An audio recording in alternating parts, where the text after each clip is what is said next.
Yeah, absolutely. And we have spoken about that once or twice amongst ourselves here at the IRR. But given that really dismal looking fiscal situation, what are your thoughts on the potential for an IMF bailout in South Africa? Yeah, everybody's talking about an IMF bailout. We just got a loan of $1 billion, I understand, from the BRICS Bank.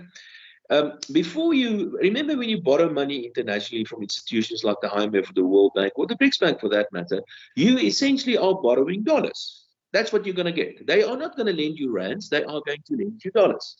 So you must ask your question before you go to any of those international institutions. Of course, you can borrow things. In the case of the IMF, you will be getting special drawing rights. But the point I'm making, if you go to those institutions, you will be getting dollars. So before you borrow dollars, you must ask yourself the question, so what do I want to buy with dollars? Now, there are basically two things that you can buy with dollars. You can pay off existing loans, dollar loans, or you can import stuff. You can import medical equipment or medical supplies from another country, and therefore, you need to pay them in dollars because they're not going to accept the rands.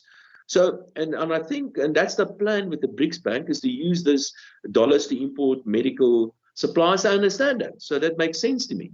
But to go into the IMF and borrow $10 billion worth of a loan from the IMF, for example, what are you going to do with this money? Because all you can do with this money, you're going to put it at the South African Reserve Bank, and the reserves will increase. And you still, unless you spend it somehow internationally. And one of the good things that the government has done the last couple of years is that they did not borrow too much internationally. Currently, the reserves at the South African Reserve Bank is in excess of $50 billion.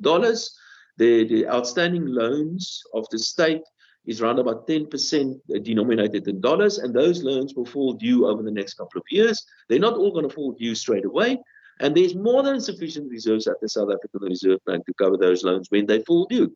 So no, we don't need dollar reserves or dollar loans. There could be one reason why we may want to go to the IMF, and I guess that's a valid reason.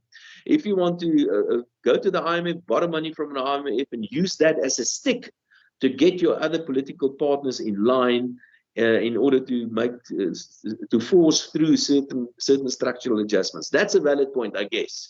But we don't need the dollars, and there's no need to go to the IMF for dollars, certainly not at the moment.